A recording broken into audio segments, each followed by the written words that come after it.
how did you get into 3D printing and gunsmithing? I just liked the idea of 3D printing, honestly. I followed people that have been doing it for a long time, but I never did it myself until I finally decided I wanted to just for fun Uh-huh. because where I live, I don't really need to 3D print things because I can just own them. But I Sure. thought it would be a fun thing to do, so that's just why I started it. 3D printing always fascinated me because it kind of closes the loop of having to rely on Chinesium as like your primary source for small plastic knickknacks that are just like utility things like little hookups or connectors or I don't know, washers, things of that nature. Yeah, that's true. That has a lot of utility for that, but a lot of times I forget that you can 3D print things other than guns because that's all that I print. That is true. I mean, it is a very deep pool to try to get into. I've heard 3D printing guns has been in the news recently. I wonder why. Yeah, it is, unfortunately. I insist that that was not incidental.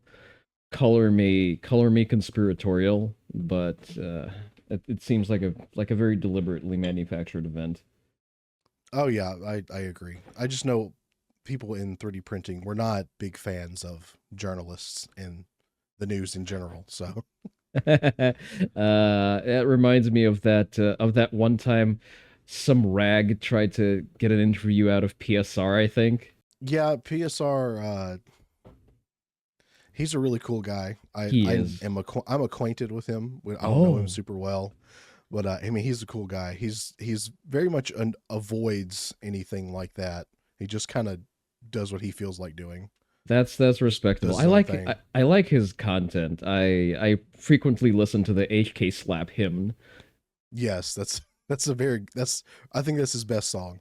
So I do like his YouTube pre-roll song as well. That's also very catchy. yeah, The nods I can't relate just yet because I don't have nods and I'm jealous. So that one's still really fun though. Even though I also don't have nods. it is They're it is they're a yeah. little too pricey.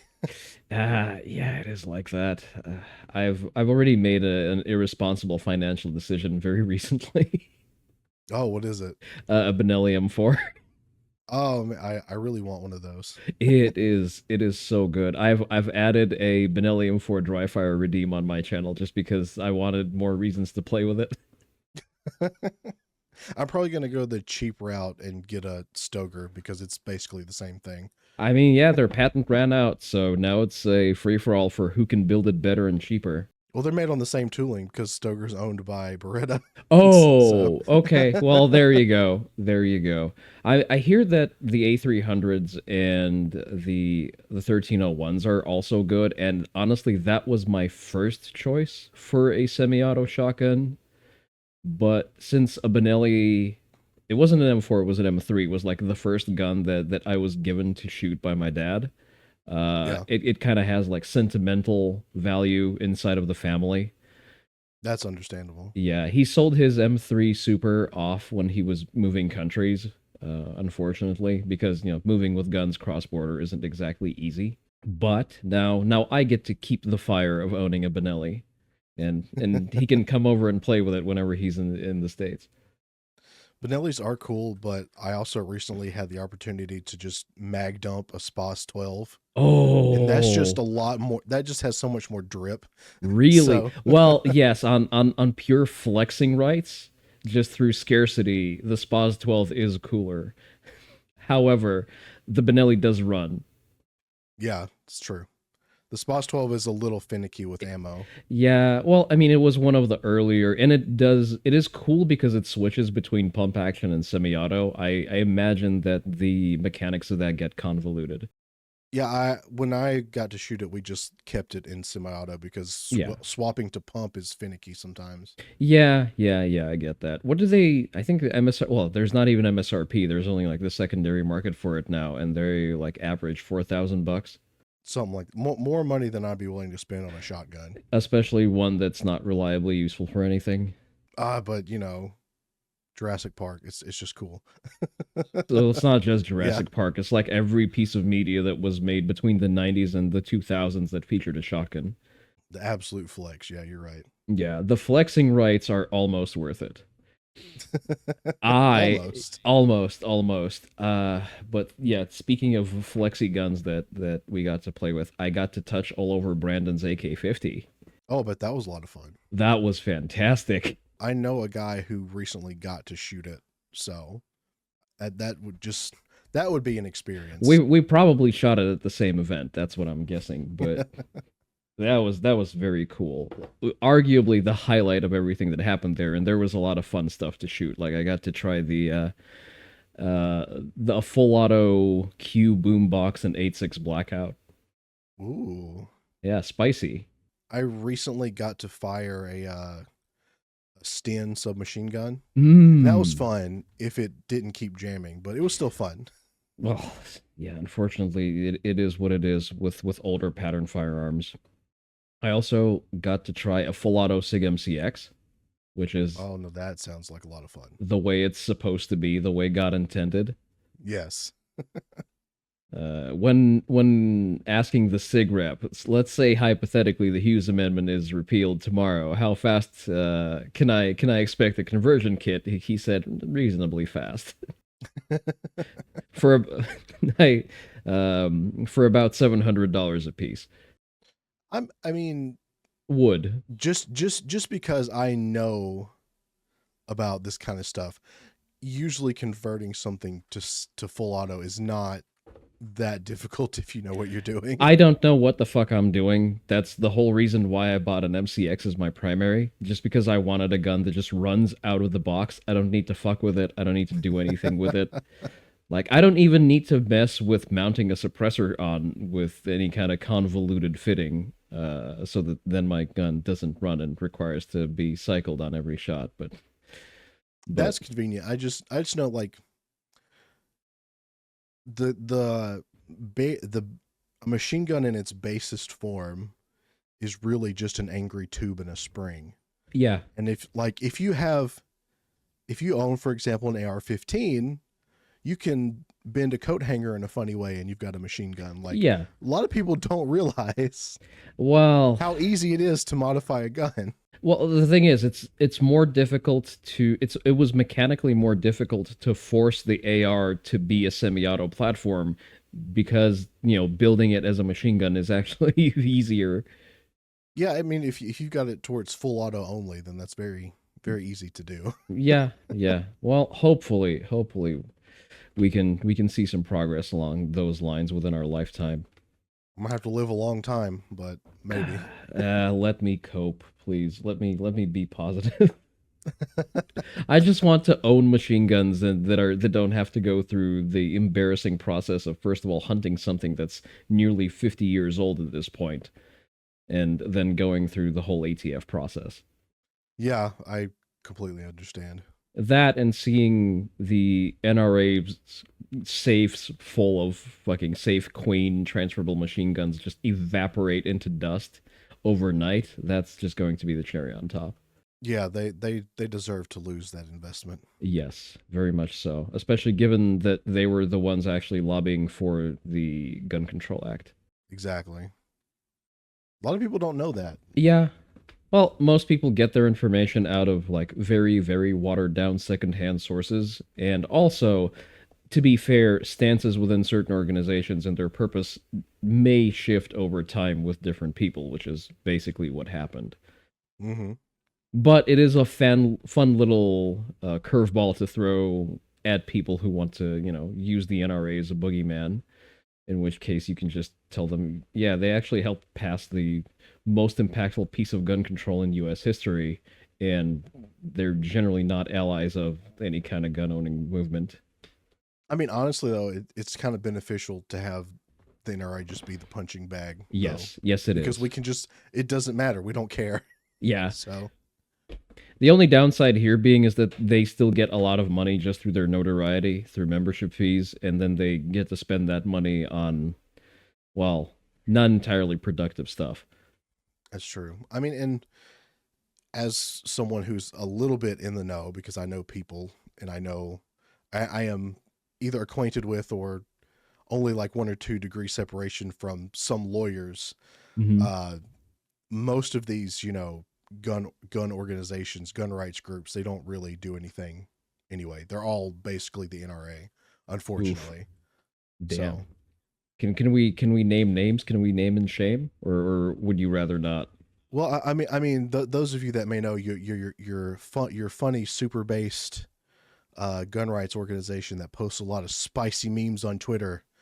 Um, they don't actually use any of your donation money for lawsuits. Their lawsuits are paid by some benefactor, Interesting. and all the money you get just basically just Is pays just them. used for salaries. I see. I Yeah. see. I think I know who you're talking about. Since you don't want to bring up specific names, I'm not going to bring up specific names. People can piece that pastiche together on their own time. But I remember getting into it with some fanboy doing tricks on their dick and their replies, basically saying that listen, guys, once you commit to repealing the NFA as like your mission statement, you can have my money. Like, her fucking single issue supporter. You're not gonna have any fucking guns left to screw those suppressors onto with that attitude. I mean, I do understand the whole idea of taking all the little victories you can, but the issue is we don't really make any progress. The only victories we get are stopping new things. We don't get any old things repealed. So it's still only moving in one direction. It's I would say that we've done good work. I hope that Bruin will be the hammer that actually starts breaking through a lot of that shit, because like a lot of not historical, relatively recent losses in gun rights are now being challenged as on the basis of Bruin. Like a district court recently dismissed a machine gun possession charge, saying that okay, let's follow the two-step test that's offered by Bruin. Well, motherfucker, what do you know? There's no historic precedent of regulating machine guns. Case dismissed. I mean, yeah, that's definitely some progress. I just hope it doesn't fizzle out. Yeah, yeah, that is true. Someone in touch with the transition team has informed me that the two guys that Trump has as like runner-ups for the ATF director post are like very solid in terms of advocacy and in terms of gun rights. So we can reasonably expect to have our guy in, even if it's not Brandon. I think it's good to try to be cautiously optimistic, but Yeah, at the same time, I find it very hard to trust anybody in that is politics these that is days. that is true. That is true. Well, the thing with politics is, and that's not something unique to our politics. It's just usually universal across the world. The best and brightest have better things to do than engage in politics. Yeah, that's true. Outside of trying to wrong some kind of completely, fucked over situation, as is, I maintain, is the case with Trump, which is the case with, for example, Brandon Herrera attempting to run for Congress. Like, those were just people identifying, okay, this is actually fucked. I need to step in because apparently no one else will. Hmm. Short of that, usually people who are impressive and can make a living without having to involve themselves with contemporary politics usually try to do that. Yeah, I see a lot of that kind of attitude in like 3D printing or just a lot of the whole gun space in general. Can you elaborate? Well, it's just people that, they're instead of like dealing with politics, they're just kind of like, I'm just going to do whatever and screw your laws, which I mean is nice for some people. Um, but Screw your laws is that's kind of a different position, honestly. Screw your laws is civil disobedience, which I respect because that is a risky flex to do. Um, but I think that's kind of different. It's different from fuck your shit. I have better things. I have more productive things to do and contribute to society. Which is like the primary problem why we're at such a shortage of impressive personalities in politics. I can see that. Yeah. Yeah, that's why we have this growth of professional eaters basically occupying the majority of government. There's a lot of people that I think would rather not do anything or just let everything burn down before doing anything. And if you do let everything burn down, it's really hard. To build it It's back really up. hard. It's really hard to build with ashes. Yeah, yeah, that's something that's mm, how should I put this? It is a nuance that a lot of the accelerationist crowd doesn't quite understand or even get to that point in thinking. A lot of them are like single order thinkers. Like the system doesn't work, like generational corruption. Therefore, let's just have no societal structure, no structure of government whatsoever, and then we'll figure it out. The fuck you will. Yeah, it requires a bit more forward thinking. Yeah, yeah. Well, see, fortunately, at least, for the next 4 years, whenever one of that particular crowd inquires, well, what are you going to do? Vote harder? We're going to say, well, yeah, check it out. We voted harder and we kind of got positive results, or at least we're, on the trajectory to get some positive results happening. Yeah, I just I can understand some people that just don't really care because sometimes I feel like nothing ever happens. But Well, nothing does ever happen. yeah, Nothing. I know you're one of those. You're one of those. So. Please consult the chart. Yes. But I know I semi joke. I semi joke. Nothing ever happens is a good mantra to maintain, but nothing ever happens means that, things are more or less progressing orderly or and there's not like an overarching paradigm shift. Like for example, Syria toppling is also nothing ever happens because like materially for us here, uh the Middle Easting all over itself is nothing ever happens because nothing changed. I mean, that's fair. The people that talk about the Middle East being unstable when it's been unstable for 3,000 years, Yeah, but I it's kind of their thing of just going to war against each other. I do have a feeling, and it's just a gut feeling, but Mm-hmm. I have a feeling that within my lifetime at least something big will happen here. I don't know what it will be or how serious it will be, but something's gonna happen. I kind of understand that intuition because we've enjoyed a very long period of a lull, and there is certain stagnancy that has started to build up as a product of good times lasting for as long as they did. Mm. It's basically we're looking at the history of the Roman Empire and thinking, damn, like something's supposed to happen right about now. And I think with living in a modern Western country, I don't think it's going to be something so bad to where we end up back at the Stone Age or whatever, I'm like sure. with other empires that have fallen. But there's going to be some kind of big change. Well, we've already gone through a couple of big changes globally. Like COVID is still felt as a significant event. There was loss of life, just not loss of life on the level of the Spanish flu.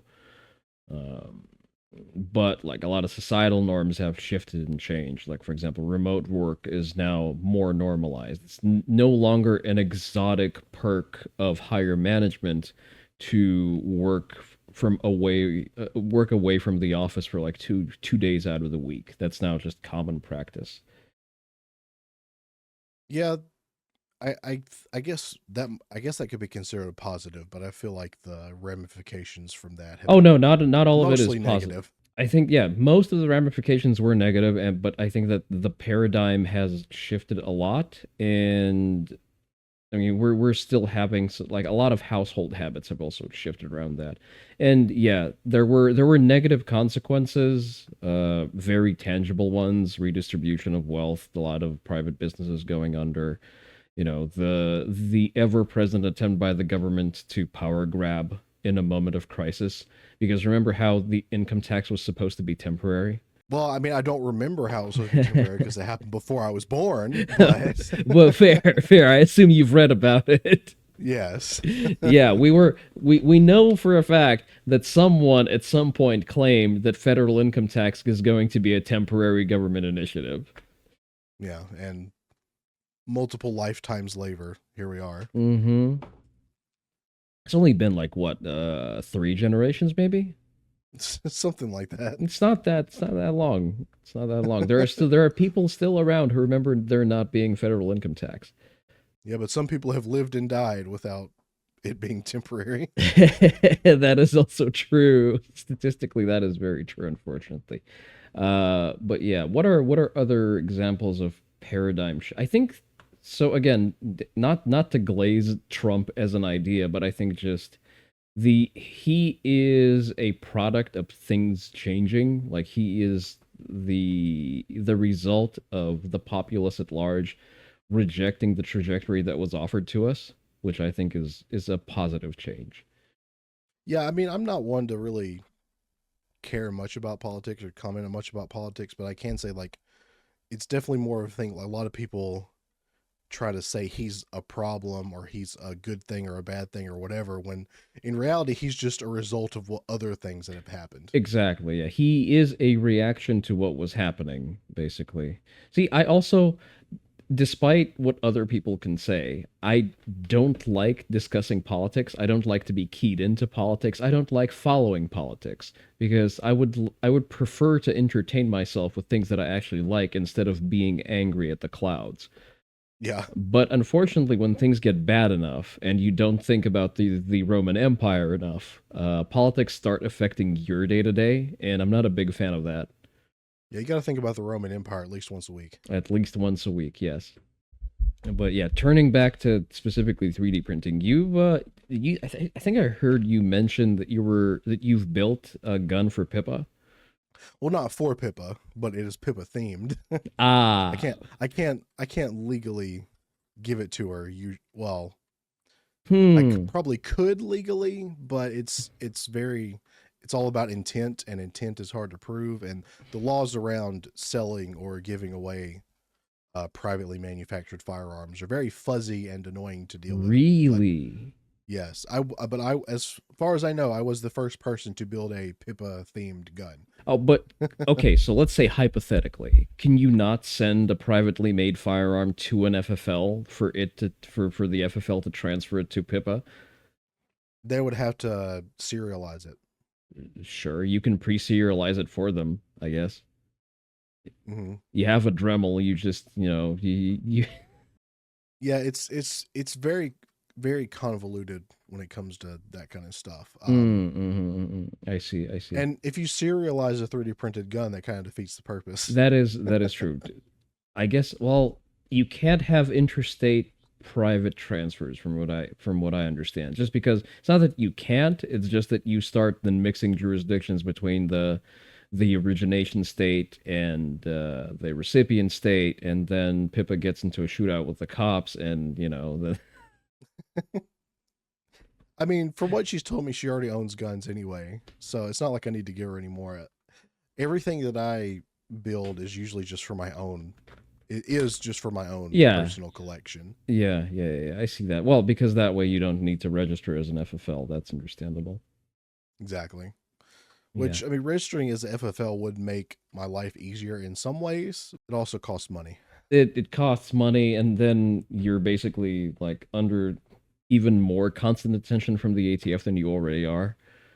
Yeah, and I am already have the attention of the ATF, so I don't need any more. You're already the most glowy watched VTuber. Yeah. So yeah, Lord Drop, the ATF has been to my house before and No, told me that they watch me. So interesting. because someone from California reported me one time. Wait, But someone in California reported you for what? If you don't mind sharing. for existing as someone who 3D prints guns, basically, which is not illegal, It's not illegal. I espe- was about to say, especially not where I live. yeah, how do you report So someone from another state? Like what is the complaint? from what I understand, just someone in California physically walked into an ATF office and left an anonymous tip about my social media. Okay, and you're fuck, I hate people like that. There's not a slur in the book that describes them accurately or that is scathing enough to just just to express the amount of bile I have for people like that. Like, what kind of like how professionally unemployed and unengaged with any productive function of a human are you that you have nothing better to do than be a fucking pretend hall monitor for someone in another state? Like, oh, officer, someone is having fun. Please investigate that. Literally on the other side of the country. Cocksucker. I cannot. Jesus fucking Christ. It's the same. Like, there are people like that who exist in the gun space. It's like everyone who looks at like a self-defense shooting and has the need to reply with, "Oh, that's a bad shoot." No, oh, that's murder. Yeah, I don't know. It was just someone that was upset about my existence. So that's all it was. I'm upset And that the ATF didn't tell him to go fuck himself, honestly. yeah, Like, if because they're an executive bureau. They're part of the executive branch. They're supposed to know how laws work and shit. And at yeah. that point, they should have just told that wannabe fucking Reddit moderator Jenny that that's understandable. However, this is not federal jurisdiction and none of your fucking business. Yeah, I would have appreciated if they would have done that. But no, when they showed up to my house, they basically just told me about the anonymous tip, and they told me that they watch my social media and I don't post felonies on Twitter, so I haven't done anything wrong. So that was about it. But Interesting. So they just dropped in to say hi. That hey, we got an anonymous tip about you not doing anything illegal, so we showed up. yeah, I'm guessing maybe they were just kind of required to disclose that they watch me to me. I guess I don't know. I don't think they're required to do that. Well, I guess they can tell you that they monitor your social media, streams included. Yeah. Or maybe it's one that like they have like we concluded this investigation and we have to tell you that we investigated and found nothing wrong. I don't know, but Possibly, I guess. I'm just annoyed at that. I'm sorry. I am fully as someone who knows that I'm not doing anything illegal. Like whenever I see if I were to see Fed boys on my doorstep, I'm pretty sure that I would just ask if they have a warrant, and if not, well, they can fuck off and have a nice day. yeah. And just to show how ridiculous this was. So there's a joke among my community that my viewers get kidnapped and forced to watch my streams, uh, and my Discord server is called the Friendship Basement, like everybody's locked in the basement kind of thing. Well, they told the ATF that I conspired to kidnap people based off of that community joke that like other people in my community started. See, now you know that that complaint was made by a boomer, because anyone who is millennial and younger sees basement as like a happy escape from reality and like the external world. It was either a boomer or someone who was just trying to spin it that way to make me look worse. Probably. It was like a soft swatting attempt. Yeah, that's probably a good way to put it. Imagine conspiring to kidnap people on a live stream on Twitch. I mean, to be fair, there are people dumb enough to actually put out hits while live streaming on Twitch, so. Yeah, there are really, really stupid people on Twitch. So Yeah, I wonder if any of those people have been investigated by the FBI. Oh, wait, none of them? Never mind. it should probably be done at some point, but You'd think that, like a silly purple boy talking about building guns would be a lower priority for the feds than someone actually putting a hit out on a gaming journalist they don't like. well, if you're a certain type of person, you get a little more protection. So Yeah, that's probably true. That is unfortunate, but tis the reality that we have to deal with. Speaking of dealing with the feds, I am getting ads on YouTube as like the little fuck, what you call them? Well, they're targeted ads, but they're like little banner ads on the sides, not in the actual videos. So I've been getting ads for solvent traps in the exact thread pitch of my primary rifle. I have seen those. I have seen those. I know a guy. God, what was it? It was someone I follow on Twitter. Hmm. He actually found like a Fed trap one time. It was someone trying to sell They're trying to sell Glock switches. Okay. I think it was on Facebook Marketplace, and they forgot to remove their location data from the post. And the post originated in a federal building in Washington D.C. Love it. So yeah, you see those advertisements, or like you get those funny Twitter accounts that are like, "Oh, I can ship a gun directly to you." It's a Fed. It's Yeah. absolutely, Yeah. they absolutely do things like that. Yeah. Uh, I mean, listen, yeah, I get that there are laws on the books, but holy shit. Like sometimes the lengths that they go through. I guess it's better than what they did to Randy Weaver, but still not great. They never learned.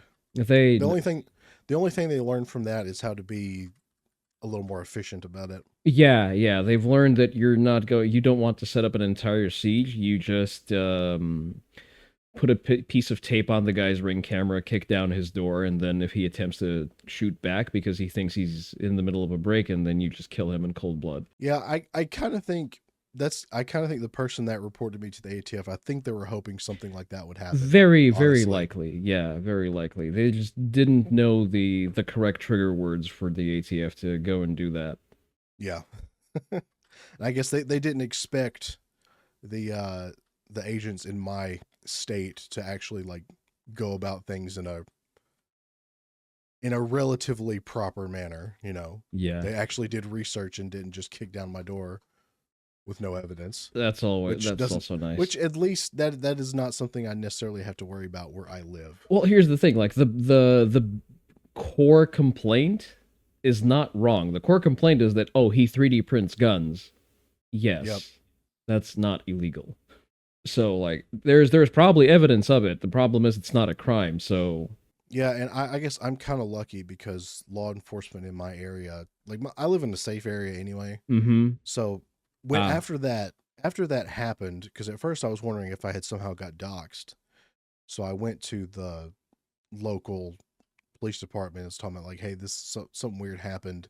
You know, if anyone ever tries to like SWAT me or something, I want you to know, what's going on. And in my area, kicking down someone's door with guns out is not standard operating procedure oh, because so that's many people here are armed.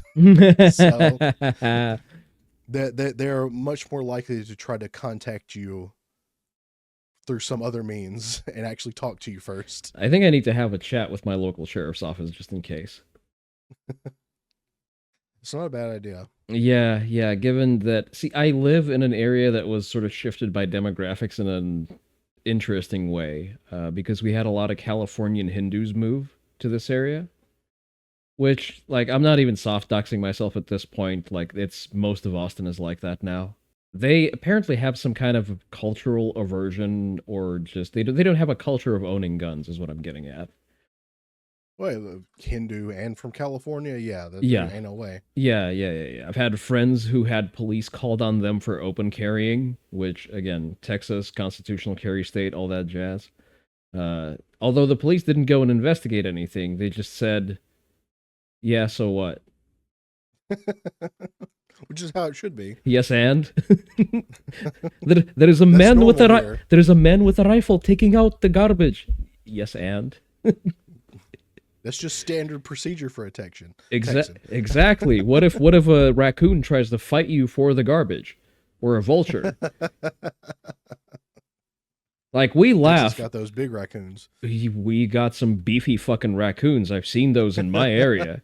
We have raccoons, we have coyotes, we have a fucking hog infestation. I'll remind you about that one. That hog ain't stopping from 9 mil. I've never been hog hunting, but I think that would be a lot of fun to do.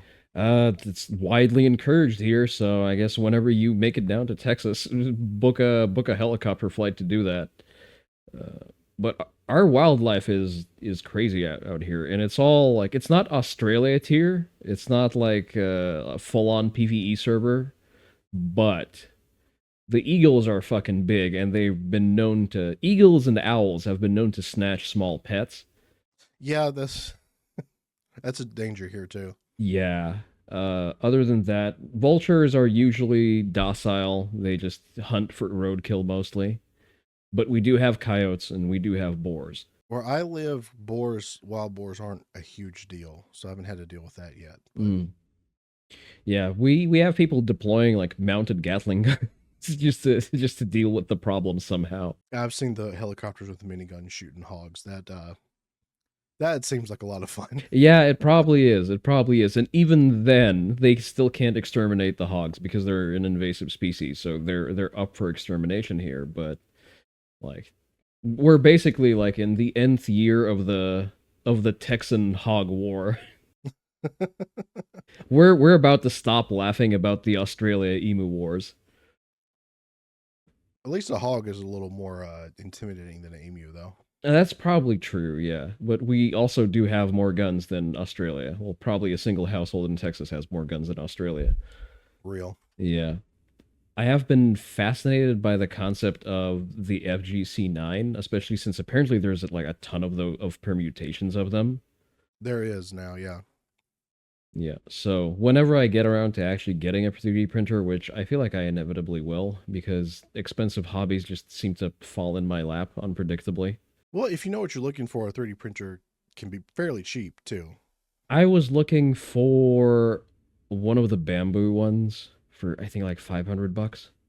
Okay, yeah, those are pricey, but Yeah. you can get cheap printers as low as $100. Okay, but what is the material difference between like a cheap printer or a top of the line printer if we're talking specifically PLA? I know that silicone and like all of that kind of jazz is very separate and like very technologically convoluted. But like in the domain of PLA and other shock resistant materials that could be used for gunsmithing. I mean, your average 3D printer, like you get an Ender 3 for $100, it's going to print PLA like that because that's just the most common material. Yeah. And the vast majority of printed designs are made to be printed in PLA. Mhm. Because like it's very good material, very shock resistance. Its only weakness is heat resistance. Mhm. So yeah, you can. I just have an Ender 3 Okay. that I have slowly upgraded it over time, so it's a little better than the stock Ender 3. But all of the guns I have made so far have just been on an Ender 3 that I paid $120 for. So what would be the difference between an Ender 3 and like the top of the line bamboo one? The bamboo, it's gonna print faster. It's gonna be able to print more materials, and it's gonna just like be able to like. It's gonna be easier. It's gonna be require less maintenance overall, just right out Ah. of the box. Okay, so there is a pay once cry once component kind of to it. Kinda, yeah. Like a lot of those higher end printers like have auto leveling systems and things like Mm. that require just you don't have to do as much to the printer to get it to work. I see. I see. And by other materials, so it can utilize something other than PLA, something like softer polymers that are like rubber-like. Yeah, PTG, you can also print ABS, ASA. Carbon fiber nylon is pretty popular for some gun stuff. Ah, Um, what is the so it, benefit of carbon fiber nylon outside of its weight reduction, I guess? uh, basically just heat resistance. Ha. So like, if you're going to print something like a Orca rifle, which is basically a 80% Mm-hmm. 3D printed AR, Mm-hmm. it's recommend. I know it's recommended to have the barrel nut printed at least that much printed in carbon fiber nylon because you need that extra heat resistance. Um, Interesting. PSR so the Orca was developed by Hobman Tactical, Mm-hmm. and he and PSR did a video together about the Orca. I think And I've they seen had that one, one. yeah, they had one that was in PLA and the one that was in carbon fiber nylon. And I think one of those carbon fiber nylon, it was like under 3 MOA at like 600 yards or something. So Mm-hmm. it was very accurate, and that's gonna just hold up to abuse a bit more, at Mm, least when it comes to like firing it a lot.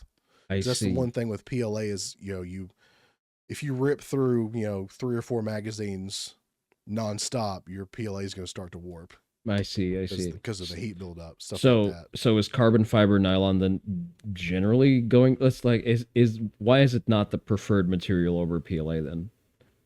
Difficulty of printing, basically. You need Difficulty in what sense? you need like an enclosure. You need much hotter temperatures. Hmm. Um, generally it's probably a good idea to have some ventilation, stuff like that. Hmm. So Hmm. it's just a more difficult material to print.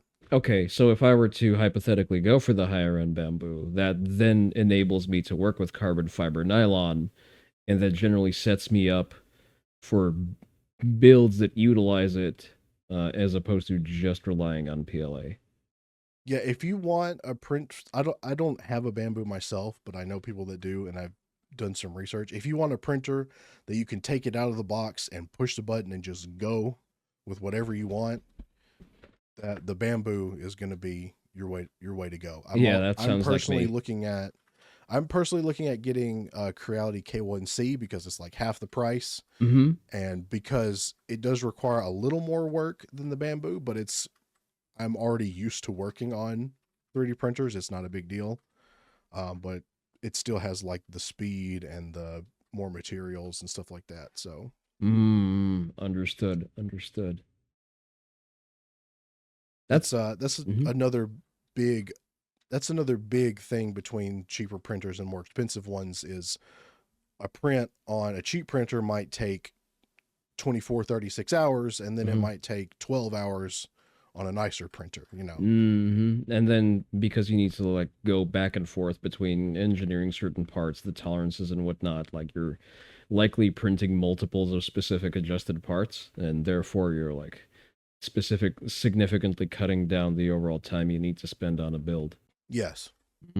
How far do you think we are from having some form of metal printing on a consumer level?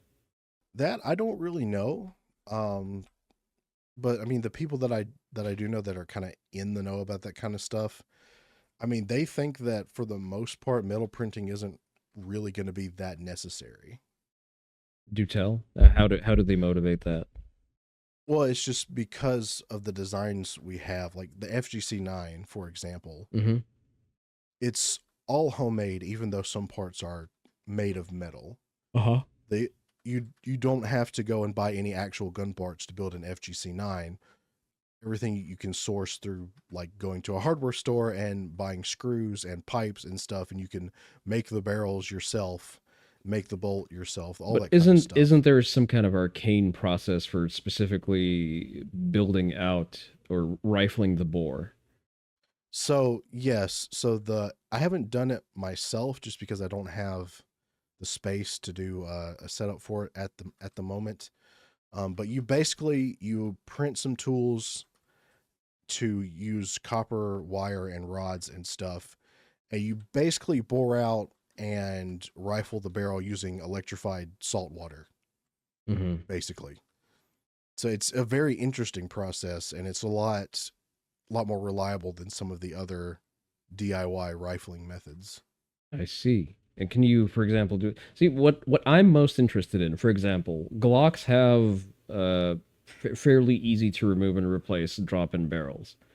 So I would be interested in the capability to basically print a new Glock barrel whenever the wear on my current one starts messing with the accuracy or with the cycling of the gun. For that, I mean, yeah, you probably would need a metal printer for that. The issue is I'm not really sure just how strong something that's printed in metal would be when it comes to that, because from what I understand, metal printers they essentially use like powdered metal and they kind of build it up, and I don't really know exactly how it works, but I'm not sure. It would probably require a lot more like post processing to get that to work. As far as I tried researching it, apparently it requires a quencher at the end of the Mm, printing process. Like, and that's like the primary boundary from having it in a home setup. Like, I can't have a fucking kiln in my garage for it, basically. yeah, essentially you'd have to print it and then fire it in a kiln and then quench it, I guess, Yes, yes, to get it to be actually strong and hard enough yeah, to be a barrel. Yeah. yeah. So until they solve that particular component of the technological process, I guess I'm shit out of luck. Because that's what they do for like titanium suppressors, and like if the materials they use are strong enough and heat resistant enough to take the pressures of like suppressing 300 blackout, then I think they should be able to withstand the stresses that are required of a 9 millimeter Glock barrel. I think it's definitely possible. I mean, there's also the fact that, if you live in America, Glock barrels are just literally everywhere. They are literally just everywhere. That is true. Yeah. Where it's I'm not trying to design this out of like a scarcity mindset. It's more of a convenience mindset. That's fair. I mean, like, I can just reach in a random drawer. Like, I've got one on my desk right now. I've got a Glock barrel on my desk right now, just because I have so many extras laying around from getting them on sale or buying them like for projects and stuff. Yeah, and So that's not something that I've been stocking. I've been doing better with stocking up ammo, even calibers that I have nothing to shoot with. Like I have a box of 5.56 standing by my desk, and nothing the fuck to do with it. oh, you don't have anything to I with don't five I five don't have six. anything. Yeah, I don't have a single 5.56 rifle. I have a lower that's waiting for an upper that will hypothetically be a 5.56 DMR. Like I said, it's one of the most common rounds in existence. So it's a good idea to have something that can shoot I, that. listen. Here's the thing. I got into the hobby as an adult, like way later than you would expect, That's fair. and I needed to get a primary that like works for home defense fast out of the box. I don't need to fuck with it. Like I need to set it up naturally, but like I needed to just run and give me time to learn what the fuck I'm doing. And just based on like the confluence of requirements that I had for it, which was relatively short, relatively light, and fires around that makes sense in like corridor lengths, which is no further than 20 yards basically. I sort of arrived at the SIG MCX Canebrake as a package that made sense for me. Yeah, I'd say that was a sensible decision. Yeah, basically it does the thing. It delivers hate at the length of a corridor fairly well with polymer tip supersonics. But yeah, basically once I built it out, it became a little heavier, and then I've discovered that it's not as universal as advertised. Like smaller framed shooters who don't quite have the upper body strength struggle with it. So now I'm on the hook to eventually buy a honey badger. What barrel length is it? My current one is 5.5 inches. Okay. Well, yeah, something like that. I mean, even if you got a bunch of crap slapped on it, at least it's much shorter, so you got less leverage working against you. Yeah, yeah, it is. It is. So for my like arm length and whatnot, like with the foregrips, with all of the shit. Oh, never mind. I don't have a folder on it now. I now have a telescoping stock on it. Actually, not a stock, not a stock, a brace. It's a brace, not a stock. Please don't kick my door down, ATF. I'm definitely not committing any felonies. I'm not even in constructive possession because the only stock I own doesn't go onto the MCX because it doesn't have a buffer tube. Thank you very much. I hate this so much. It is the SBR SBS laws are so fucking stupid. They're very stupid. A lot of people don't realize that they kind of got left in. I don't want to say on accident. It was definitely on purpose, but they were left in for a stupid reason. Well, they were left in as an artifact because the NFA was designed to regulate handguns like NFA items, And right? then yes, and then they did not add the handgun restriction, but they kept the short barrel The rifle and circ shotgun yeah, restrictions. the expected circumvention method and then the countermeasure. It's so stupid. It has no reason to exist. Basically, yes. Yeah. And yet here we are. Well, I'm I'm over here not paying the $200 tax stamp. But Oh no, yeah, it's not a stock. You have an AR pistol I and it has a can pistol brace on I it. can I can definitely fit my hand through that unsightly camel toe of a fucking brace. I'm even keeping the Velcro on because if I don't, it's gonna flap and be even uglier. Thank you. I hate it. I hate it very much. Yep, yep. It's literally the worst. But Although to be fair, at least I got to overpay slightly less when buying it from SB Tactical, as opposed to paying for an exactly identical telescoping stock to Sig. yeah, it's always kind of blown my mind how expensive some of those things are. When it's like, okay, bro, you got some metal and some rubber. All right. Yeah.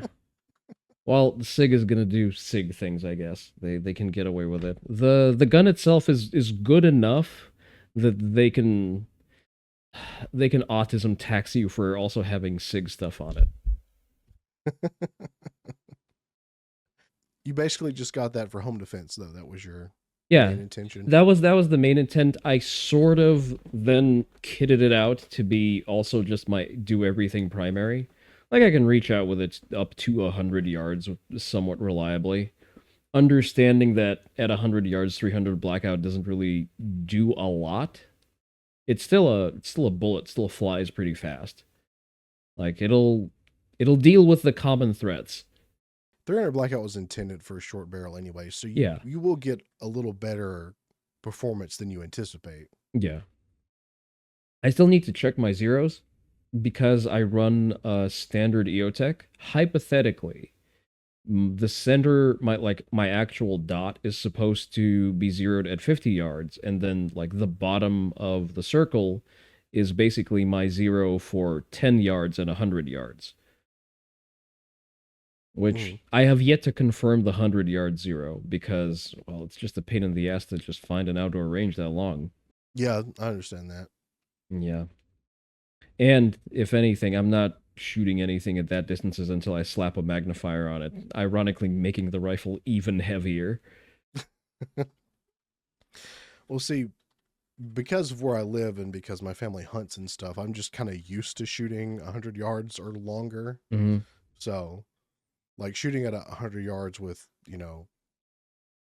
unmagnified is not like that weird to me.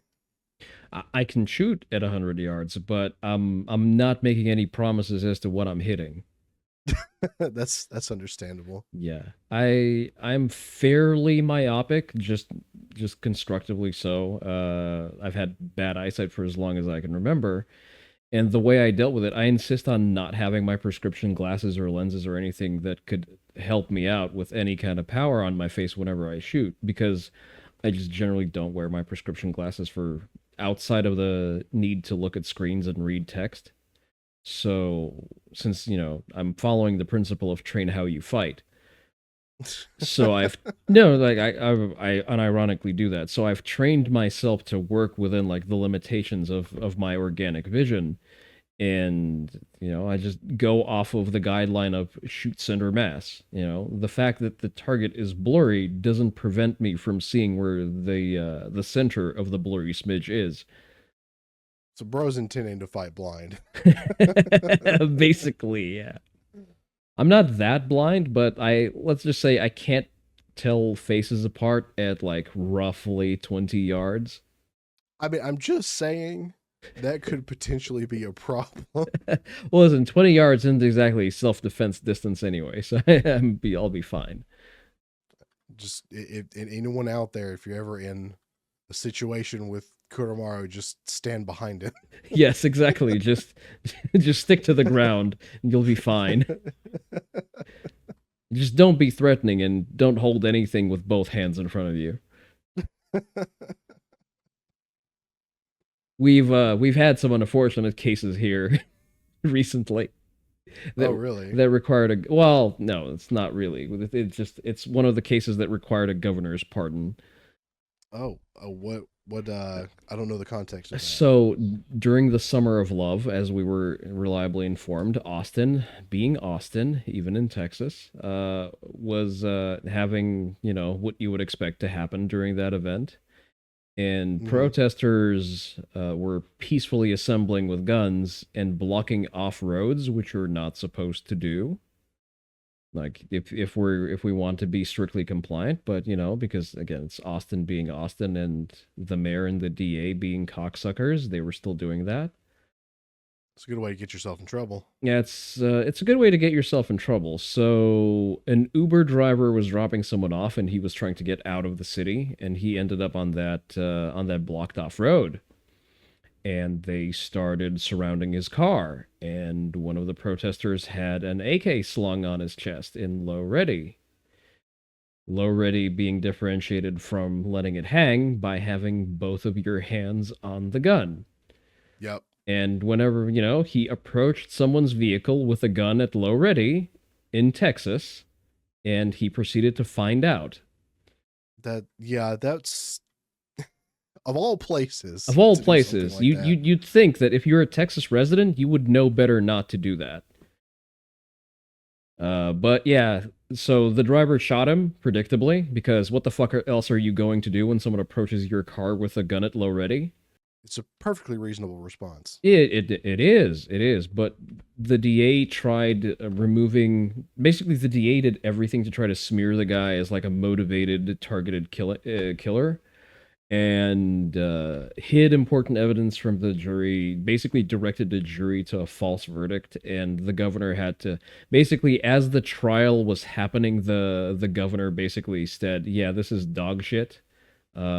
We're going to there's a convoluted process for issuing pardons. The governor can't just pardon a specific person, but he like the moment the trial ended and there was a verdict, basically the guy was directed to the pardon board, instantly unanimously approved, and then the governor pardoned him. Well, at least that was. Yeah. At least it had a happy ending. At least there is some sort of check on our Soros installed DA. Yeah.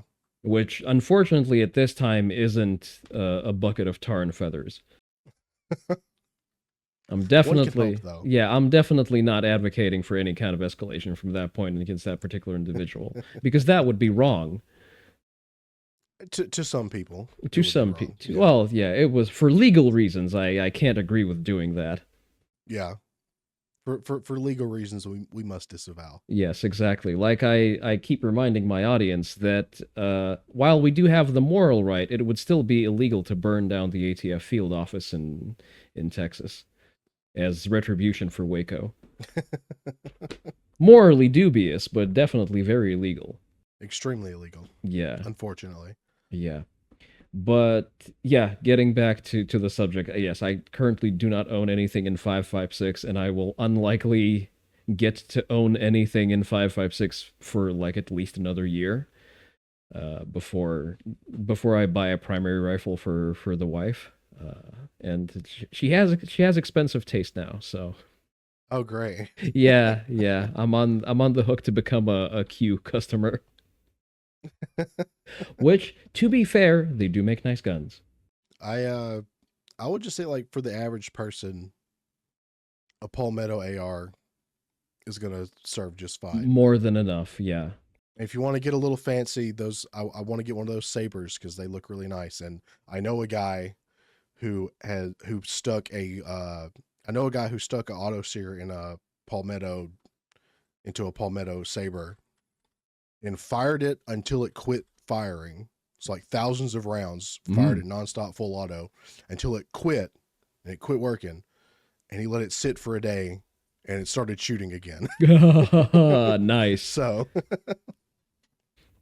I think they're not bad at all. Yeah, no. I'm not saying the Palmetto stuff is bad. Like I was legitimately considering Palmetto for my upper, but then sort of my consideration for the build that I'm going for is that it's supposed to be a precision rifle.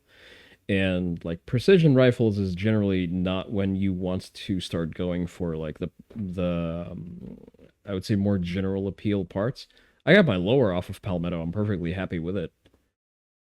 But like everything that impacts accuracy, I would prefer to get from like arrow precision. Most likely is going to be like the source of my upper. You're going to want a 20-inch barrel too. So yes. Sourcing it, finding a 20-inch barrel for 223 Wild, which is what I would like it to be chambered in, has been surprisingly difficult.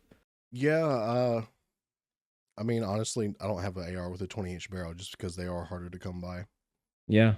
The main difficulty is that the gas port is, even like if I get an 18-inch barrel, well, for an 18-inch, I don't think I need to move the gas port, but I would still at the very least need to make adjustments to it. And like a 16-inch barrel, which is the most common, has like an actually different gas port drill because it's a mid-length gas port as opposed to a rifle-length one. Mm-hmm. So, and I don't want to do that because I can't do shit with my hands. I would prefer it to be like as plug and play as possible, as to prevent myself from fucking it up. That's fair. As someone who managed to jam 21 rounds into a 20 round Glock magazine, I do not trust myself with anything. Oh, you just got a special edition Yeah, magazine. That's all. no, it's just called retard strength. It is the unfortunate combination of having hands strong enough to deadlift 405 and a mag loader. The two are not supposed to be combined. I mean, sometimes you just get a mag that's got an extra squishy spring. Yeah, So oh, that is also true. It does have that. And then I'm like actually upset that holy shit, like why does my magazine not cycle rounds correctly? Why doesn't it lock in? It must be broken finally. The all of the naysayers who were telling me that about third-party magazines for Glocks were finally correct, and then I go to unload it to like check it for common failures, maybe something's wrong with the follower, maybe the spring fucked up or something like that. And I'm like, why are there 21 rounds in this 20 round magazine? that would explain a lot. Yeah, it did. It did instantly resolve the issue. So yeah, I maintain that Glock 1 haters 0. Glock has a lot of haters, but they're simple and they run. They're good for the average person. Yeah. I mean it does the job. It's a polymer brick that's supposed to go bang, which it My everyday carry is a Glock, so same. I have a 43X MOS. I have a 43X. I don't have the MOS one because I got it discounted through a friend, and that was all that was available was the standard Worth it. 43X. Worth But it. Listen, I went through the trouble of getting the MOS specifically when they were like very hard to come by to then do nothing with it. I still have the fucking MOS plate just sitting there, and there is no optic on that gun. I mean, it would be nice to have an optic on it, but I mean, it's such a little gun. It sort of You know, defeats the purpose of it, yeah. I just point shoot with it most of the time anyway. Pretty much. I mean, like at a self-defense distance, that's what you're going to do. I run it in comps whenever like I need a sidearm for specific stages, or when we're just doing like tag-based shenanigans. It's perfectly reasonable once you actually understand your shooting fundamentals. Like you can place accurate shots with the gun. Is it comfortable to shoot? No, no, it's not. No subcompact handgun is. I I can shoot it pretty comfortably. It's just very flippy. Yeah, I would include that in overall comfort. Like there's a difference between shooting something like a Springfield Prodigy and shooting a 43X for very easy to understand tangible reasons. Hmm. But I also would probably not carry a Prodigy as like my everyday carry self-defense gun. It's like having something that's easy to hide. That too, yeah. I don't. How should I put this? There is a time and place for open carry, and none of those times or places are just happen to be where I usually am. Yeah, I've never been a fan of making myself a target. So That is my consideration. Yes, I understand people who insist on open carrying as like a statement. I guess like main keep Texas Texas and that kind of logic. Sure, go ahead. Please proceed to aggressively open carry in the HEB. Well, I guess you can't do that in the HEB specifically. But whenever that is available, yeah, sure. Like live your best life. Speak your truth, king. I'm gonna still have the outline of my Glock concealed by the broken up pattern of my Hawaiian shirt. Please and thank you. The only exception to yeah, that is when I'm getting my mail. Like if I need to step outside and actually collect something from a package locker, yeah, sure. I'll have a gun that's very visible on my belt as to first of all keep my neighbors in check, reminding them that this is still Texas and we open carry here. But second of all, just to make it very transparently understandable that this particular locker is not a mark and nothing inside is worth your life. no, it's a statement. Yeah. Yeah. We're moving between topics very fast, so I'm having trouble keeping No, up with that's it. fine. Yeah, I have ADHD. I jump around a lot. So That's good. We keep jumping around at will. You know what? Speaking of the 556 DMR, I considered originally the purpose of the build was to double as like breakdown of society rifle, and I've for a time considered having an AK as a basis for that, despite my derision and hate for the platform. But then I've realized that like in the States, the AK has a very different niche because like yeah, sure, it would probably be good for like civilizational breakdown because you can make parts for it in a cave.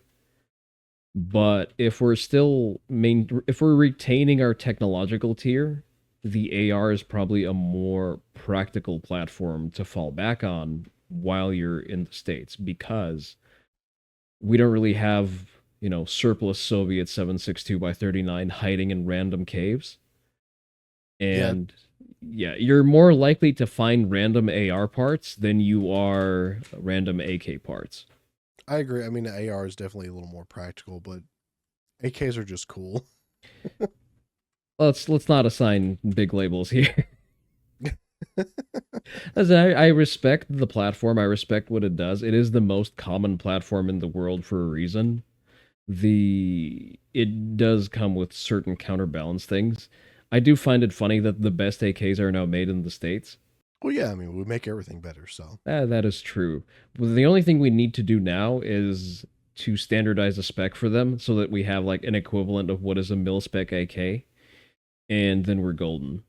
I I don't know if that'll ever happen, Bo. I mean, all that has to happen is that PSA needs to make enough of them compared to the competition that people start asking for parts that fit the PSA pattern of it, or there's like that there's parts compatibility between them. Same way as that you have that with ARs. Like you can have an AR lower that you bought off of Palmetto State, and then you just slap a nicer upper on it, and you still have a fully functional rifle. Yeah. Which is not something that you can do with AKs. You can't just freely swap parts between like a Zastava AK and like a Polish AK. There's a lot of especially even just like AKs that are made maybe made by the same people but in a different year are Yeah, gonna be different. it seems to be like a lasting problem with a lot of Soviet machining, because well, the a lot of the machining equipment used in the Soviet Union is actually just antiquated American machining. It's antiquated, so there are a lot of issues with keeping your tolerances consistent and whatnot. And then, like that machining that old relies a lot on the operator competence, and within there are a lot of precedents of that not exactly being consistent within com block countries. I just wish I could be like that one guy that made an AK out of a shovel. It- Out of a shovel. That's that's the kind of gunsmithing I hope to one day achieve. That's definitely resourceful, but outside of the actual shovel head, I assume being pressed into the form of a receiver. Like there's some parts missing here. Yeah, it was a post I saw a long time ago, but it was mostly made out of a shovel. Mostly made And out then of a shovel. and then I think guy like bought a barrel, Okay. and he may have machined the bolt himself. I don't remember, but Yeah, I would. the handle of the shovel became the stock of the shovel Ouch. AK. Okay, sure. Not a stock that I would recommend for the AK considering how much it kicks. Yeah, sometime look up the story of the shit shovel AK. I I feel like I've heard about that in passing, but it's like one of those obscure examples of the AKs coming up in memes, like that one AK that was just swallowed by a tree, and whoever can pull it out becomes king of Yugoslavia. See, it's not just a gun. It's a whole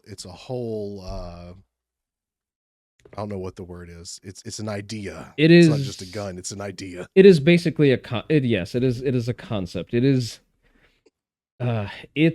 the Ludi if it was produced by an oppressive totalitarian government and then spread over a wide territory. Probably simpler to manufacture than a Ludi, honestly. I've never attempted to manufacture a ludi because I mean Well, that one's open bolt full auto. It would be illegal to do, but yeah, I wonder if you can convert it to be semi-auto. Can you build a semi-auto Ludi at all? Like, is there a way to stop the sear from cycling? I know there you can do open bolt semi-auto stuff. I know it's a little more complicated, and you could potentially run into some legal issues, but I know it's something that's possible. What would be the But legal issues if you're making it semi-auto? well, one of the things that the ATF loves to throw out is readily convertible. Oh, you mean like So Glocks? yeah, they love to throw that wording around.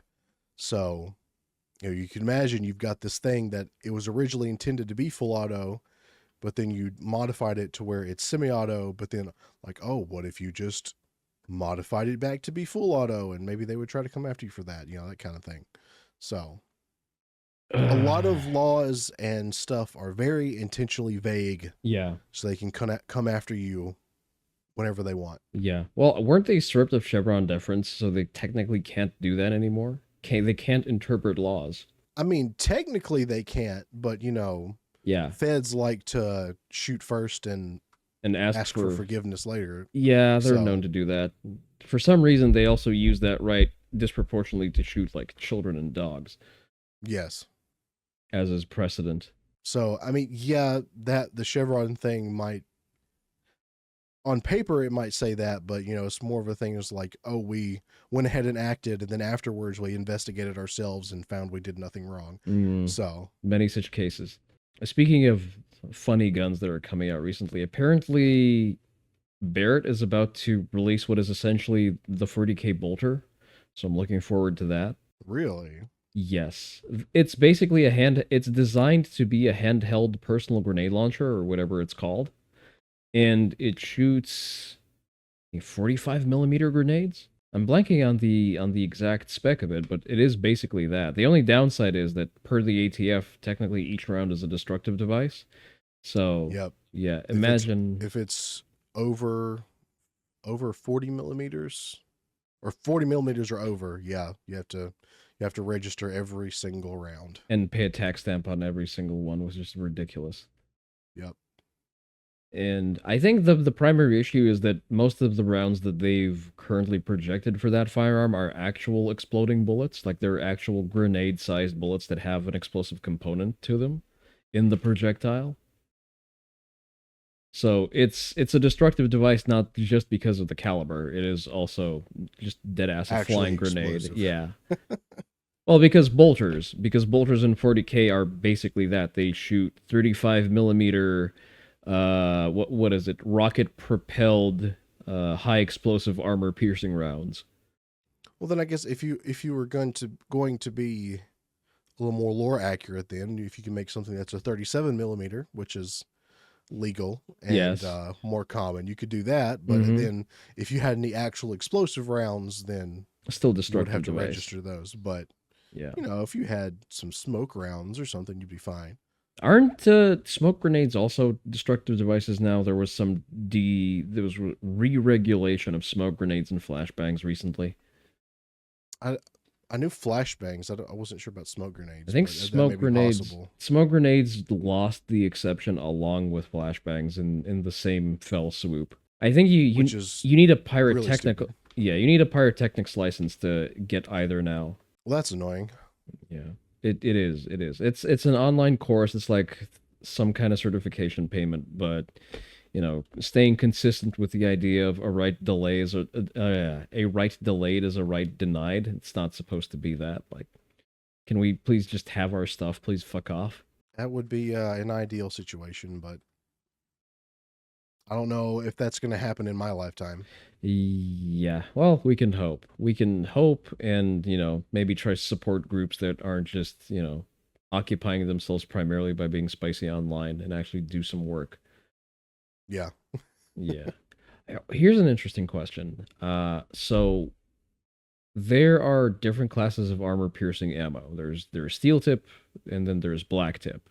And I know that civilians can't buy black tip ammo, but can civilians make it? And is it like logistically feasible? Well, when it comes to manufacturing ammunition, I'm not as well versed in that. So I'm not 100% sure. Hmm. I know that uh, I know some people that work on homemade ammo and stuff. I know one guy that has been developing homemade smokeless powder, which is a huge thing. Oh, yeah. Um, I do know at some point someone was working on it was based off of 9 millimeter, and it was I want to say a tungsten projectile, like a tungsten sabot that Mm-hmm. goes into like a 9 millimeter cartridge, Okay. and supposedly could defeat body armor.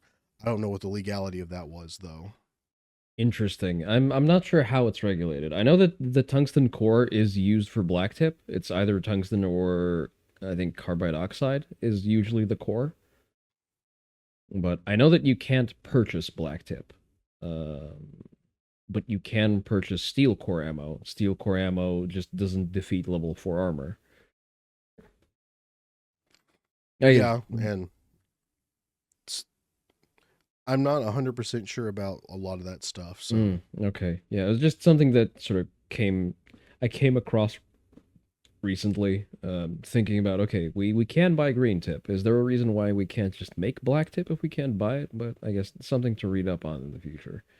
Generally, I think that with the amount of just, user level enthusiasm that has pushed American gun ownership and like the technological processes and best use cases, I keep thinking about, the potential progress we could have had if, for example, Japan and Taiwan had something similar in terms of gun ownership rights, because they are both a people stricken with extreme autistic ingenuity with everything they engage in. And from what I've heard about just Japanese airsoft people, they're like they're very gun hungry. And I would be interested to see what we could get out of them if gun ownership was common, and how they would try to play around with it in terms of like, use case, best practice for training. Well, manufacturing processes would be interesting to see.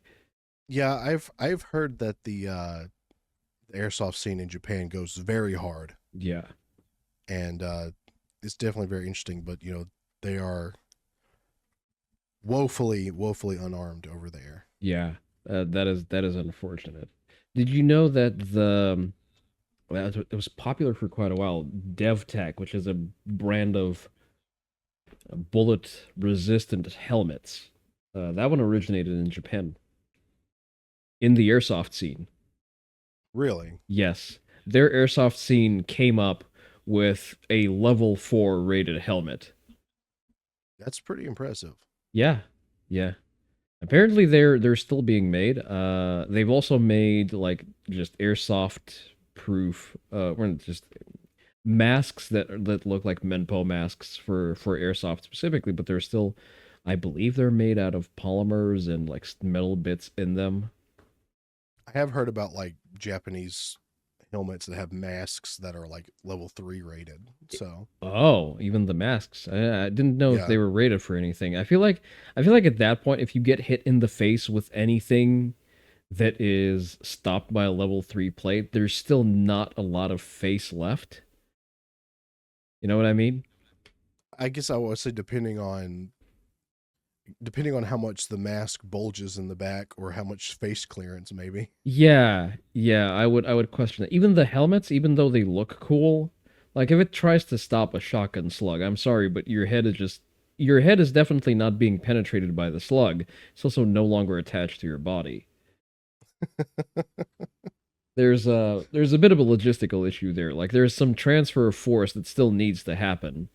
Yeah, I mean, I've had family in the military, and I was told one time, yeah, he was in training and talking about it's like, yeah, basically the helmets are just to make you feel better.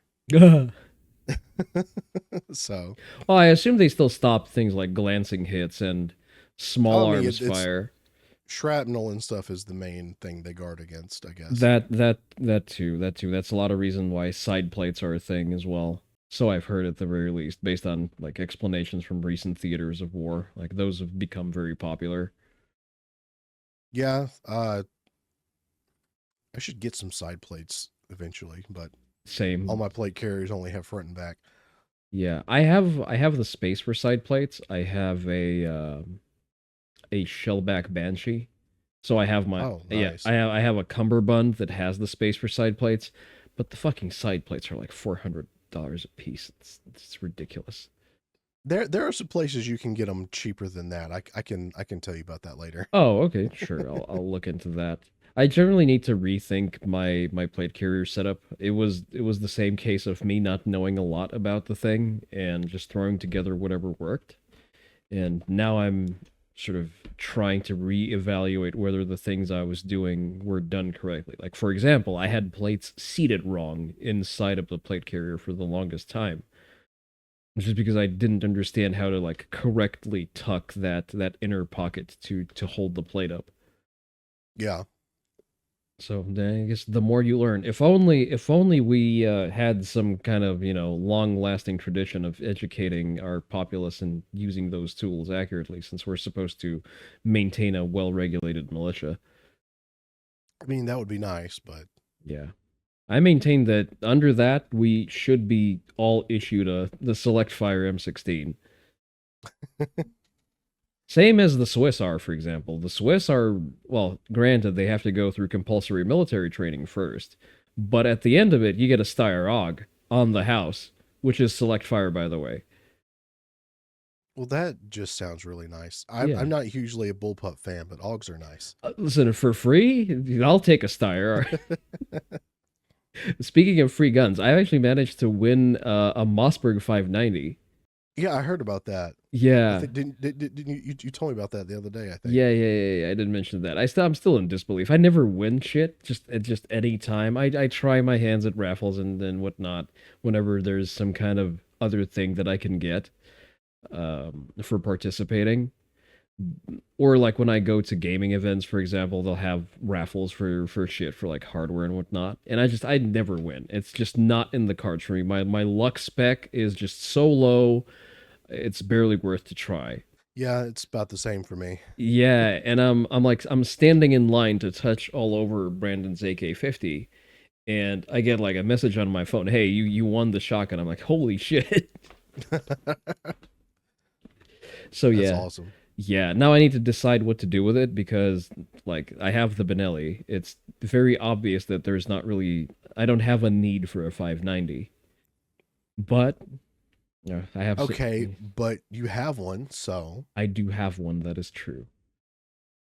I probably don't quote unquote need 90% of the guns I do have, but I want them, so I'm keeping them. That is absolutely valid. I'm trying to balance this hobby in a responsible, well, quote unquote, responsible way, as responsible as I can be.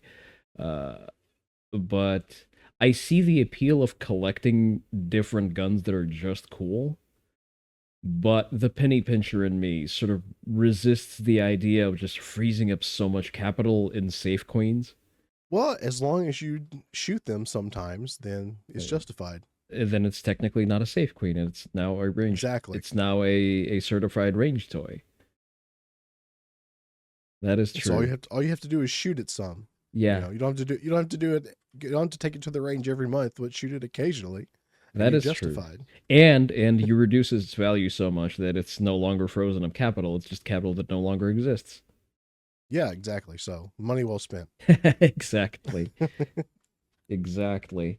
Uh, what is the funnest and oddest gun that I've shot recently? I tried shooting a friend's Chris Vector, and that was strange, but also very fun. I bet that feels fun to shoot. It They have a very interesting mechanism, so Yeah, they have the very unusual recoil pattern. That particular one was chambered in 45 ACP, and it had a suppressor on it. So with the weight of the gun and the way it cycles, there was barely any felt recoil. I bet that just was so fun to shoot. Yeah. It is surreal after like trying other guns that actively fight you. Like on the same day we went through like a lever action, some handguns, an AK, and compared to the AK, it's like a space age gun. Hmm.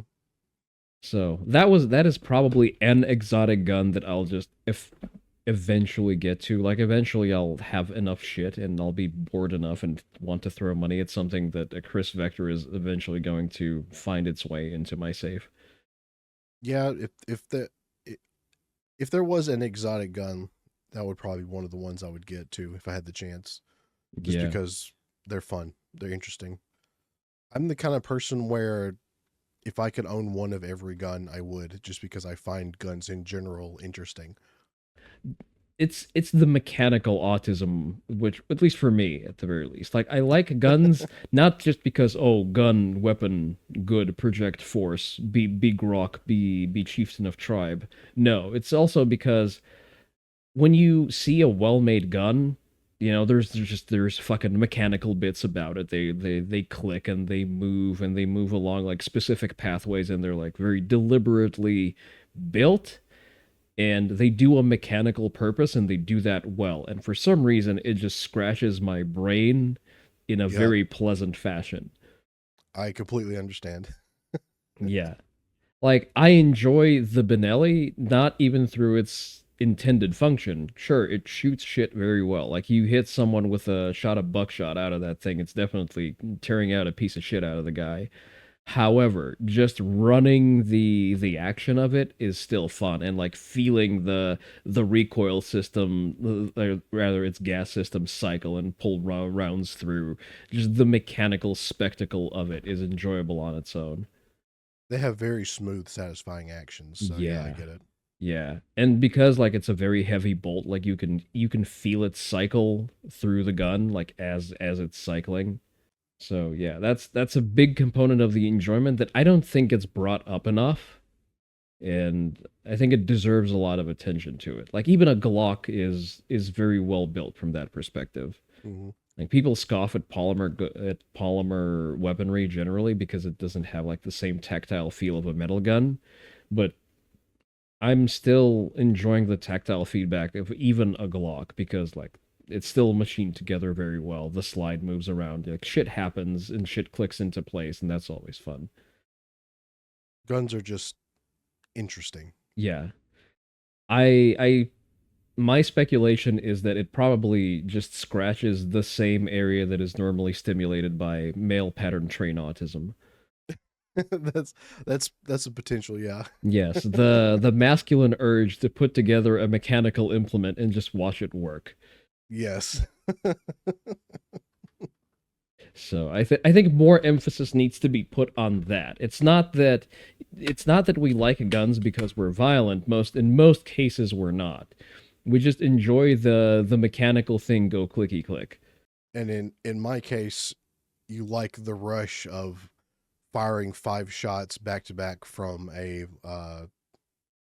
SPAS 12 and feeling it absolutely punch you in the shoulder over and over Oh, again. nice. It's just Yeah. it's just very all very satisfying, brain tingly, all Yeah. in one quick action. Yeah. Big thing go boom very fast is also a very valid line of appeal, I believe. It's very hard to compete with that. That's why I aspire Yeah, to eventually own a 50 cal Barrett. yeah, that would be fantastic. Or I need I maybe, need to I need to mag dump a Barrett now. That's gonna be the next goal. yeah, yeah. Or maybe, you never know. Maybe Brandon actually gets around to serializing the AK-50. Wouldn't that be It would be fun? very interesting to see that go into mass production. I mean, he does have all the technical spec to do it. It's a mostly likely a problem of like each one of those costing an upward of $10,000, Yeah, which is odd for an AK, but it also sort of makes sense. but it's all very custom. Yeah, it is an AK in its operating principles only, and in none of the parts, with the exception of maybe the grip. Yeah, maybe the grip. Maybe the grip. Because everything else, well, okay, the magazine is also just a stock 50 cal magazine. Um, but I would be interested to see that. Yeah, it's just right now each one would probably be like custom made. It's not Yeah, a yeah. mass production thing. Yeah, I'm very, very specifically interested in seeing it be mass produced, at least to the scale of the Barrett. And it's also going to be, just on the face of it, a higher quality gun with better quality of life to it. Because a Barrett is just, several pieces of sheet metal bent and stamped together. And that one is an actually balanced gas system that's actually very comfortable to shoot. I would like to try to shoot it if I ever had the opportunity. Yeah, well, hopefully, I can recommend. Even cracking off one shot into the berm with it is extremely fun. Like totally worth it. What's another stupid gun that I would want? It's completely impractical. A Desert Eagle and 50 Action Express, I guess. Oh yeah, those are fun. Yeah, I don't Very, care. very impractical, but a lot of fun. Absolutely, I don't care if it's an unreliable gun, if it requires like the exact amount of recoil mitigation to for it to cycle correctly. Otherwise, it just chokes. I do not care. It is the funny meme gun, and I will get it in 50 Action You, Express Golden Tiger Stripe. you have to manhandle a Desert Eagle to make it operate right. Apparently, if you manhandle it too hard, then it also doesn't cycle. That's yeah. You have to yeah. You can't limp wrist it, but you can't grip it too hard either. Yeah. Yeah. One may even say that it is somewhat like handling a woman. There's just enough grip for her to continue breathing. Oh boy. Just enough. Yeah. Uh but yeah, that is definitely a hobby. But I guess at a point where I got into it, it was either that or 40K, and I've managed to inoculate myself from ever painting minis because I just looked up what a tabletop game of 40K looks like, and I'm like, I'm not spending 30 hours of my life painting an army for this. No, I know some people that are into 40K, and I have some very basic knowledge of 40K, and have played a couple video games from it. But I don't really have much interest in painting the little figures. I'd say video games are the best way to experience the setting. You sometimes get some very, very bad stinkers in the genre, but credit where credit is due to Games Workshop. They do keep people very much in line and adhering to the lore. So none of the games are lore breaking. They never deviate too far out. Some of them are just designed poorly, like the latter Dawn of War games. Like they've never outshone the first one, never outshone the base RTS Dawn of War Soulstorm. But whenever you want to be like whenever you want to experience a slice of the setting, just because the setting is so vast, like there's a number of games that's very good for that. Space Marine 2 was actually a very good example of that. I haven't played any of those, the Space Marine games. I did go kind of through a cycle where I played a lot of boomer shooters, and I played Bolt Gun for a bit. Okay, Bolt Gun That may one be was the fun. maybe the exception. It is just fun at the expense of the setting. So that was how should I put this? Damn, I'm blanking on how would I characterize it. It's Doom Eternal with 8-bit graphics and with a code of 40K paint on it. I am a big fan of the Doom games, so See, like I do like Doom games. However, I maintain that Doom Eternal is a bad sequel to 2016. see, I like both of them. I think they both do what they're trying to do well. They're trying to do different things, and I think they both are good at it. Yes, that's why I'm very specific in my wording. I think that Doom Eternal is a good game on its own. It is a bad sequel to 2016 because a sequel presupposes more of the same. Like if you're a direct continuation both tonally and story-wise from a game that did a thing, whenever I see sequel, I think, "Oh, great. I'm getting a second serving of the same thing with some technological advances because, the engines got better or we were better at optimizing and using hardware at this point." Whereas 2016 started as like a very basic power fantasy anger golem simulator, and then it turned into fucking Plutonia on a modern graphics engine. And those are like very different offerings, you know what I mean? I think in 2016 they tried to go for the more, I don't want to say realistic, with the more gritty atmosphere that Doom 3 Yes, had. yes. And then with Doom Eternal, they're like, let's go back to the classic. Like, this is a video Yeah, it is. It does game. feel Like very the much like a video game. yeah, it's gonna be more arcadey like the original Doom games. Like I think. like arcade mode in 2016. I feel like Doom Eternal is specifically a sequel not to 2016 itself, but to its arcade mode. I suppose. I mean, it's still a sequel story wise, even though Yes. Doom isn't known for being super fleshed out in the I story. actually liked the story of 16 because it left enough things obscured and blank for you to like fill in the gaps between it. And they wrote the things that they could write well. They had a lot of good fluff around it, like the wording, the designs, the sort of the subtle hints at the tone, but things that are supposed to be incomprehensible. Like hell isn't supposed to be like a place on a map that you just set in your Google Map navigator and go there. Hell is supposed to be like an endless pit of unknowable evil, which just, consumes worlds at its whim because it fucking can. And Yeah, because you're just opposed with the infinite, pointless, ruthless evil, it is it is morally correct to just run your knee through its fucking head against the wall.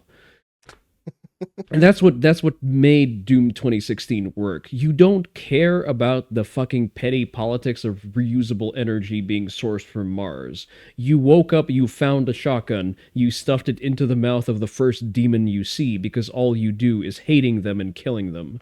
And you do that extremely deliberately well. it's just a fun concept in general. Yeah, and like there are design elements that convey that intent, and the fact that like Doom Eternal is about a guy doing one thing very well. It's killing stuff that originated from that particular asshole of the universe, which is called Hell.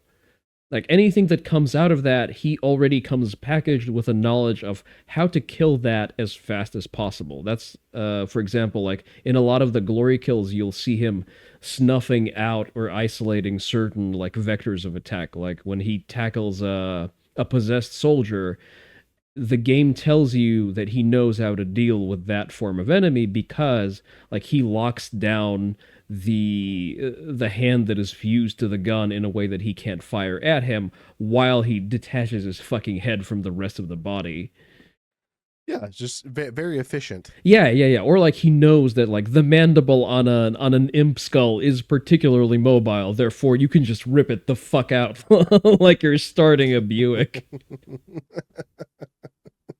So it's the little details that made 2016 just viscerally good to play that are fucking lacking in Eternal. I think Eternal did a lot of that well. I think Eternal was a little more focused on glory kills, especially. It was more focused on killing them quickly. Yes. So they're very gory, but it happens so fast. It's hard to It's process also it. so weightless. Like a lot of the glory kills in Eternal, they just do not have any kind of impact to them because showing impact in a movement is additional frames of animation because you need to show like the movement of weight, as opposed to punch thing hard, it dies. I will say my favorite glory kill of the entire franchise is in Eternal when you take the zombie and you literally punch its head down into its shoulders. That Like, is that is funny, but also definitely not my favorite. If I had to pick a favorite, it would probably be one of the Berserk kills in 2016, where he just grabs an imp by its face and just tears it the fucking half. That that's is, also a good one. yeah, that's probably my favorite. That or where he grabs a possessed soldier by both hands, just sets his foot onto the guy's chest and just rips his fucking arms off. I love the fact I think it's this way. I don't remember exactly, but in the lore, when you're going berserk, that's just use the berserk power up or whatever. That's literally just him normally. Like I don't. that's just how he kills demons with his bare hands. Like he just uses guns because he likes guns. Chad, yes. That also works. That is a valid reasoning. I accept that. But yeah, my big issue, see, and I say that as someone who has probably like three times the hours on Eternal that I have compared to 2016, if we don't count like editing maps. Because well, first of all, mind you, Doom Eternal doesn't have a map editor, just whatsoever. Enough said. Mhm. That's a big downside for me. But like I probably spent more time in Eternal just unlocking season pass content, things of that nature. Like Eternal was set up way better for its content pipeline. It gave you more shit to do. The multiplayer was fun most of the time, like at least 60% of the time, which is, more than you can say for most multiplayer out there. I would appreciate there being some kind of countermeasure when your party partner is just completely AFK, especially if you're playing demons. That's kind of rough because the Yeah. balancing is built around like you working as a team against the Slayer, as opposed to him just having a free kill every round. I hope the next Doom game has a multiplayer similar to 2016. Yeah, I did like the mainline multiplayer. A lot of people rag on it, but I think it was enjoyable enough. Oh yeah, it Like was. it did boom shoot things fairly well. So apparently the what's the new one called? Dark Age? Dark Ages. Dark Ages. Yeah, I think Dark Ages. Yeah. I hope that it's more 2016 than Eternal, honestly, because I'm kind of burned by Eternal just again tonally. I played it. It's okay. Like again, it's a very competently made game, short of some very unfortunate bugs that it had on release. And when you're making a game that is designed for people coked out with ADHD medication moving very fast, you'd at the very least expect that you have all of your in-game mechanics working consistently. That would be nice. But I guess, we can wait and see. I'm looking forward to the next Doom game. Optimistically, so am I. I would like us to have more good games. We seem to have been having a bit of a gap in those, at least from the AAA scene. Yeah, and I don't ever really know if the AAA scene is going to recover, but Well, Space Marine 2 was technically AAA just because what was it? Focus Interactive are the ones making it. Well, whatever studio is behind that. Like they've made a very serviceable product. Like it sets out to do a thing and does the thing well. So I guess we get to, cheer and clap. Helldivers still exists. Like it's a AAA title. Yes, from a little known company, but I'm sorry, you're making that with Sony bucks. At that point, you are AAA. Like you, Helldivers is fun. It had a lot of problems, but it is a good game. yeah, that much is true. It is a good game. They've made some good management decisions to correct the bad management decisions. I respect that. I respect it when companies listen to productive feedback and take it on board. So I've been seeing a lot of good indie offerings though. I think the slowdown in AAA has created a very good market niche for people just looking for games that are baseline fun. And development tools have become streamlined enough that you don't need a 20-man team to build a competent product anymore. Yeah, I try to look out for more indie games these days. Have you heard about MeSide? I actually plan on streaming that soon. Do it, do it, do it. I'm not going to tell you shit just because just go in blind. It is the best experience ever when you go in blind. Don't even play the demo because I feel like I burnt myself out on the setup for the premise by playing the demo and then having to replay that same segment again when I was playing the full release. Yeah, I Because plan on going to it completely blind. But yeah, go raw, go raw. that seems a kind of game that I would enjoy a lot. So It is so I will sing its praises up and down despite it being a shorter game. It is an indie developer and mind you, it's not even at 1.0. It's currently at like pre-release state realistically. It's pre-release and it has better quality of life, better polish, more content, and it is just on a base level more fun than the absolute majority of AAA games released this year or in the last 5 years, honestly. Wow. It is very deliberately made. It is very well executed. The character writing is exactly spot on. The devs knew what they were doing and what they wanted to do. They set out to do a thing and they executed it extremely competently. That's all I can say without giving away the premise. Just play it blind and you will have a banger of an experience. Yeah, that's the plan. I don't know when this will be released, so probably by the time this podcast is released, I've already streamed it. But that's the plan. You likely yeah, you likely will. I need to get around to getting an editor. This is becoming obnoxious because I have to sit down and like because I can't just do video editing as a primary activity throughout the week. I do it piecemeal whenever I have free time at the expense of other things, and that's why it takes me like an upward of a week to edit together an episode. Yeah, it's when you're working full time and trying to make content creation, doing editing is hard. Yeah, it is. It is. And I'm at a point where I'm considering getting an editor just on like a per project basis, but I'm also very hung up on having granular control over stuff. So Mm. editing it myself is still probably faster than me going through someone else's edit with a fine tooth comb and saying, "Hey, shift this by half a second, mute this part," and so on. You just have to find somebody that knows what you want before you know it yourself. Yes, and that's difficult and expensive. Yeah. So probably I'll think about it. I'll think about it. If I eventually manage to get to volumes that make sense for me to invest any kind of money into it, I'll try to get an editor who just is able to deliver what I would make in significantly less time. So that's a consideration that I'll be getting around to. So you Yeah. stream what on Twitch and Twitter, I think? You usually have your simulcasts? Yeah, I mean, I simulcast to Twitter just basically to let people know that I'm streaming. Ah. But yeah, primarily Twitch. I have a Kick account and a Rumble account. Mhm. I know Kick is pretty easy to stream to.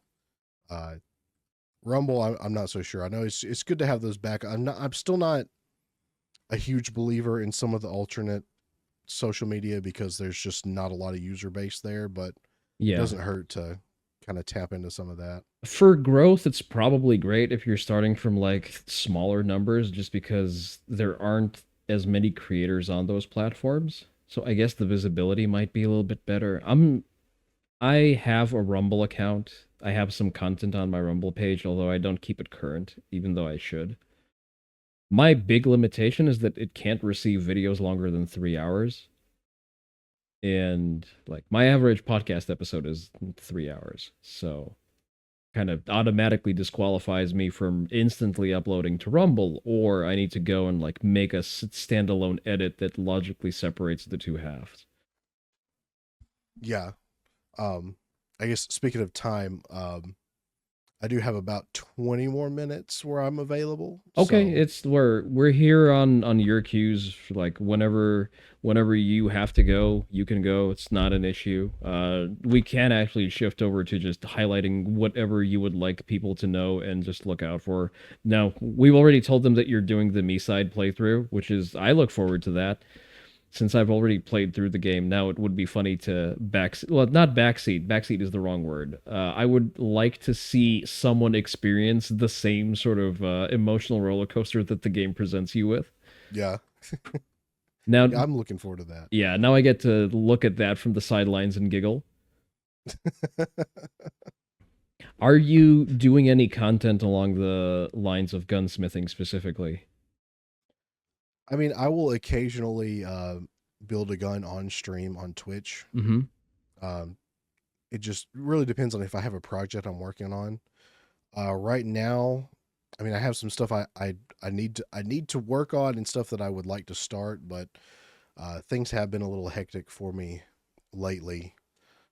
So maybe after the first of the year, things will calm down a little more, where I can start doing a little more stuff on stream or more content like that. issue is just life right now. Yeah. It's been very, very busy lately. Yeah, life has a tendency to just get in the way of things that you want to sit down and get done. That's understandable.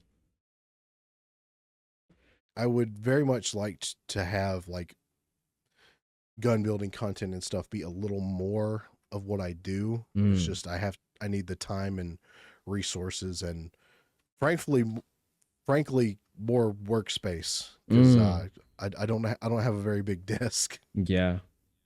or space to for a bigger desk. I, So I just gave up fighting for desk space because my desk slowly overgrew with just shit that I need on my desk on a regular basis or anime figures. Those have taken up a lot of real estate, I'm not gonna lie. So now I only have room for uh a quarter of my mouse mat is just taken up by other shit. Like my gun sits like on the corner of it. Uh because that's where I stage my handgun as of right now. I'll have to buy a strong box eventually. But yeah, I just bought a floor desk specifically for like special projects that need a little bit more real estate. that actually sounds like a pretty good idea. It's pretty cool.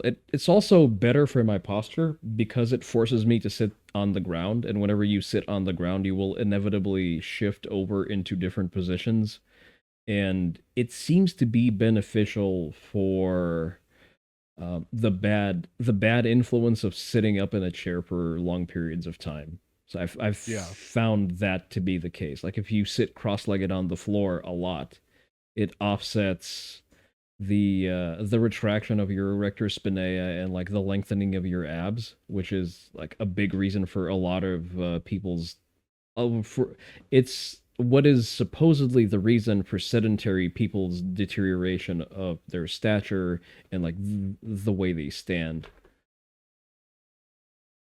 I mean, this I personally have no clue about any of that, but I'm gonna take your word for it because it sounds scientific. Yeah, sure. Yeah, that's the see. That's a lot of fitness content and like that is like that.